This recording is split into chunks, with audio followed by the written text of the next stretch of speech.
ಕಲಬುರಗಿಯಲ್ಲಿ ಕೈ ಅಭ್ಯರ್ಥಿ ರಾಧಾಕೃಷ್ಣ ದೊಡ್ಮನಿ ಮತ ಬೇಟೆಗಿಳಿದಿದ್ದಾರೆ. ರಾಧಾಕೃಷ್ಣ ದೊಡ್ಮನಿ ಪರ ಸಚಿವ ಶರಣಪ್ರಕಾಶ್ ಪಾಟೀಲ್ ಕೂಡ ಪ್ರಚಾರಕ್ಕೆ ಧುಮುಕಿದ್ದಾರೆ. ಕಲಬುರಗಿಯಲ್ಲಿ ಕೈ ಅಭ್ಯರ್ಥಿ ಆಗಿರುವಂತಹ ರಾಧಾಕೃಷ್ಣ ದೊಡ್ಮನಿಯವರು ಈಗ ಪ್ರಚಾರದ ಅಖಾಡದಲ್ಲಿದ್ದಾರೆ. ಎಐಸಿಸಿ ಅಧ್ಯಕ್ಷ ಮಲ್ಲಿಕಾರ್ಜುನ್ ಖರ್ಗೆ ಅವರ ಅಳಿಯ ಆಗಿರುವಂತಹ ರಾಧಾಕೃಷ್ಣ ದೊಡ್ಮನಿಯವರು ಈಗ ಪ್ರಚಾರದ ಅಖಾಡದಲ್ಲಿದ್ದಾರೆ. ಅವರಿಗೆ ಸಪೋರ್ಟಿವ್ ಆಗಿ ಸಚಿವ ಶರಣಪ್ರಕಾಶ್ ಪಾಟೀಲ್ ಅವರು ಕೂಡ ಪ್ರಚಾರ ನಡೆಸ್ತಾ ಇದ್ದಾರೆ. ಗ್ಯಾರಂಟಿ ಯೋಜನೆ ಬಗ್ಗೆ ಜನರಿಗೆ ತಿಳಿಸಿ ಮತಯಾಚನೆ ಮಾಡಿದ್ದಾರೆ. ಕಲಬುರಗಿಯಲ್ಲಿ ಈಗ ರಾಧಾಕೃಷ್ಣ ಅವರ ಪರವಾಗಿ ಒಂದಷ್ಟು ಅಲೆ ಕೂಡ ಏಳ್ತಾ ಇದೆ. ಬೆಳಮಗಿ ಗ್ರಾಮದಲ್ಲಿ ಕಾಂಗ್ರೆಸ್ಗೆ ಬೆಂಬಲವನ್ನ ಸೂಚಿಸಿ ಅಪಾರ ಸಂಖ್ಯೆಯ ಜನರು ನೆರೆದು ಅವರಿಗೆ ಸಪೋರ್ಟ್ ಮಾಡಿದ್ದಾರೆ. ಗ್ಯಾರಂಟಿ ಯೋಜನೆ ಬಗ್ಗೆ ಜನರಿಗೆ ತಿಳಿಸುವ ಮೂಲಕ ಮತಯಾಚನೆ ಮಾಡಿದ್ದಾರೆ ಶರಣಪ್ರಕಾಶ್ ಪಾಟೀಲ್. ಬರ್ತಕ್ಕಂತ 7ನೇ ತಾರೀಕು ತಾವೆಲ್ಲರೂ ಕೂಡ ಕಾಂಗ್ರೆಸ್ ಗುರುತಿಗೆ ವೋಟ್ ಹಾಕಿ ಅಂತ ನಿಮ್ಗೆ ಹತ್ರ ಕೇಳಕ್ ಬಂದಿವಂತ ಹೇಳಬೇಕಾಗ್ತದೆ ಬಂಧುಗಳೇ. ನಿಮ್ಗೆ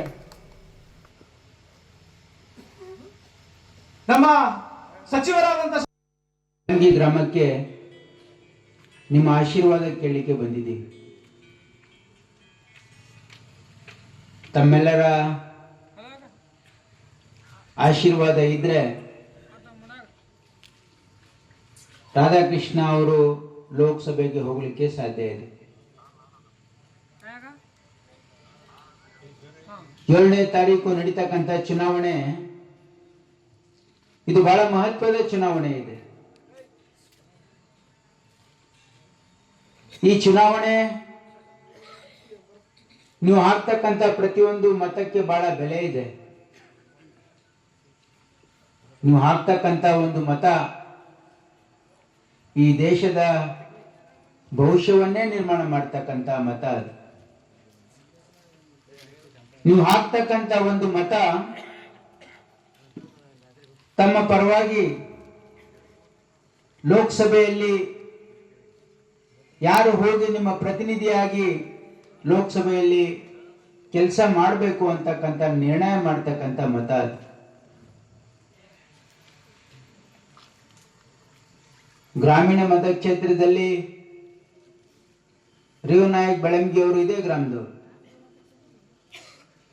4 ಬಾರಿ ಅವರು ಕೂಡ ಶಾಸಕರಾಗಿ ಮಂತ್ರಿಗಳಾಗಿ ಕೆಲಸ ಮಾಡಿದ್ದಾರೆ. ಹಿಂದೆ ಜಿ ರಾಮಕೃಷ್ಣ ಅವರನ್ನು ಕೂಡ ತಾವು ಆರಿಸಿ ಕಳಿಸಿದ್ರೆ ಅವರು ಕೂಡ ಮಂತ್ರಿಯಾಗಿ ಈ ಒಂದು ರಾಜ್ಯದಲ್ಲಿ ಕೆಲಸ ಮಾಡಿದ್ದಾರೆ. ಕಳೆದ ಚುನಾವಣೆಯಲ್ಲಿ ಕಾಂಗ್ರೆಸ್ ಪಕ್ಷದ ಅಭ್ಯರ್ಥಿಯಾಗಿ ಮಲ್ಲಿಕಾರ್ಜುನ್ ಖರ್ಗೆ ಸಾಹೇಬರು ಗೆಲ್ಲಿಕ್ಕೆ ಆಗಲಿಲ್ಲ. ಆದ್ರೆ ಅದಕ್ಕಿಂತ ಮುಂಚೆ 2 ಬಾರಿ ತಾವೆಲ್ಲ ಅವರಿಗೆ ವೋಟ್ ಹಾಕಿ ಆಶೀರ್ವಾದ ಮಾಡಿ ನೀವು ಪಾರ್ಲಿಮೆಂಟಿಗೆ ಕಳಿಸಿದಾಗ ಈ ಭಾಗಕ್ಕಾಗಿ ಮಲ್ಲಿಕಾರ್ಜುನ್ ಖರ್ಗೆ ಸಾಹೇಬರು ಆರ್ಟಿಕಲ್ 371J, ESI ಆಸ್ಪತ್ರೆ, ಸೆಂಟ್ರಲ್ ಯೂನಿವರ್ಸಿಟಿ, ಏರ್ಪೋರ್ಟ್ ಮತ್ತು ಇವೆಲ್ಲ ಏನು ಆಸ್ಪತ್ರೆಗಳನ್ನ ಕಟ್ಟಿದೀವಲ್ಲ ಅದೆಲ್ಲ ಮಲ್ಲಿಕಾರ್ಜುನ್ ಖರ್ಗೆ ಸಾಹೇಬ್ರ ಕೊಡುಗೆ ಇದೆ. ನಮ್ಮ ಸರ್ಕಾರ ಬಂದ ಮೇಲೆ